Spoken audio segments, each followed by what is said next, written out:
Olympic Games taken hostage. Ich erkläre die Olympischen Spiele München 1972 für eröffnet.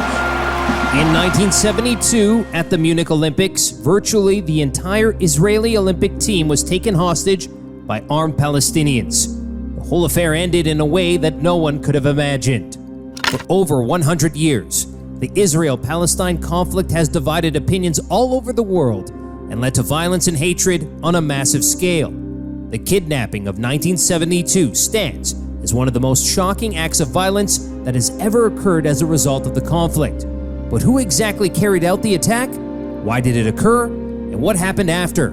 Stay tuned to find out. The games must go on. The chaos began at the 1972 Summer Olympic Games in Munich, West Germany, when a group called Black September broke into the Olympic Village and made their way to the apartments where the Israel Olympic team were staying. They were reportedly helped over a fence by a group of Canadian athletes who were also sneaking into the village. At 4:30 in the morning, as the athletes slept, 8 Palestinians armed with assault rifles, pistols, and grenades broke into their apartments.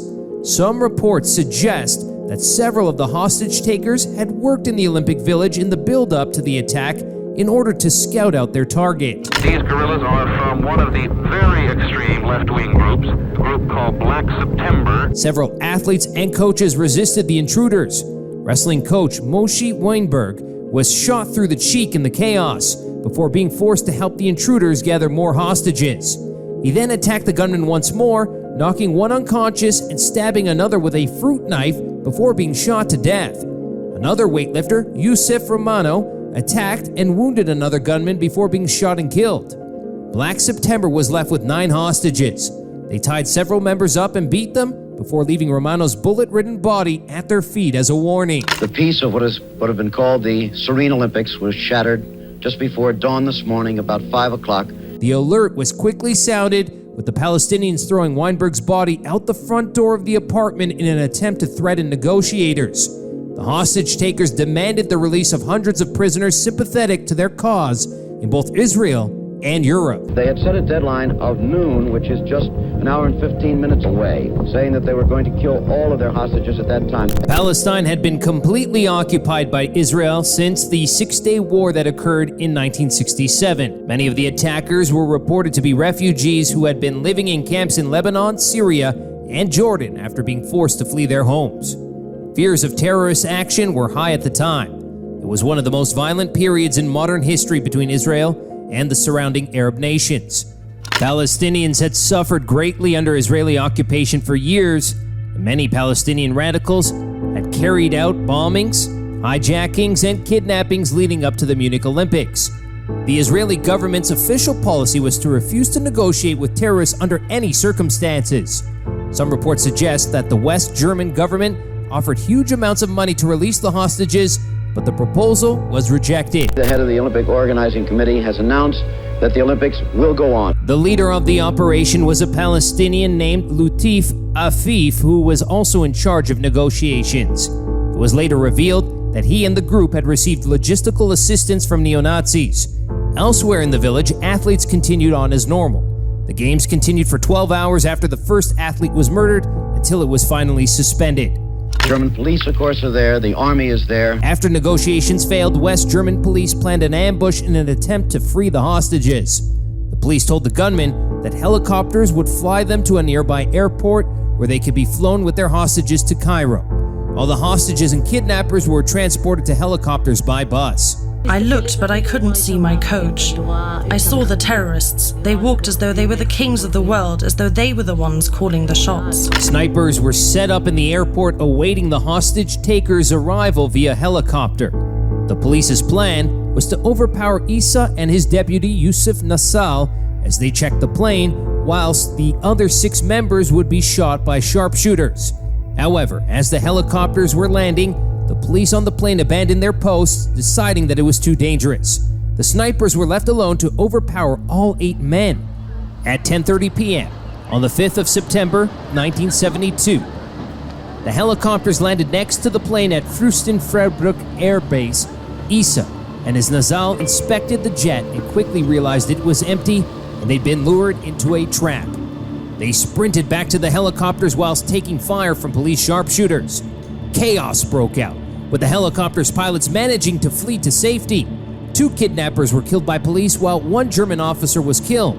The latest word we get from the airport is that, quote, all hell is broken loose out there. A deadlock was soon in effect, with both the kidnappers and police unsure of what to do next.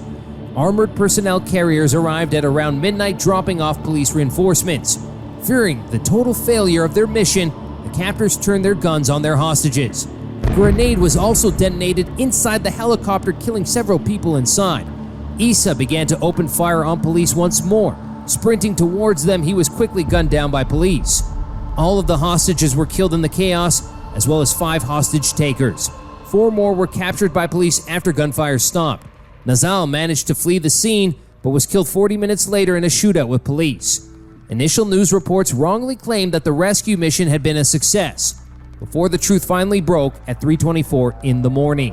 2 were killed in their rooms yesterday morning. 9 were killed at the airport tonight. They're all gone. West German police were heavily criticized for their handling of the situation. Many argued that lack of adequate training and errors in communication ultimately led to the hostages' death. Snipers reportedly weren't even aware of how many kidnappers were present on the helicopters before the gunfire broke out. They also had no radios and couldn't be fed information during the shootout. The Olympic Games were only suspended for 34 hours. A memorial service was then held on the 6th of September, and the Olympics continued as normal. Once they were gone, I was asked to go on with the competition. I said, I can't believe what I'm hearing. Leaders across the world denounced the attack, and Israel responded with airstrikes 2 days later, targeting 10 Palestinian Liberation Organization bases. 200 militants and 11 civilians were killed in the attacks. The bodies of the Palestinian attackers were delivered to Libya, where they received heroes' funerals and were buried with full military honors. The 3 surviving kidnappers were released by West German police in an agreement with other Palestinian terrorists after they hijacked Lufthansa Flight 615 a month later. This further infuriated Israeli officials and citizens alike. The government launched an assassination campaign which authorized their secret service to hunt down and kill anyone who was involved in the Munich massacre.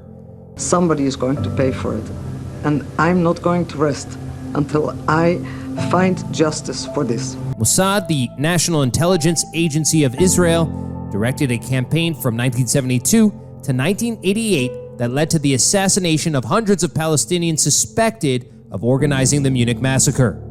The atmosphere in Israel needed revenge.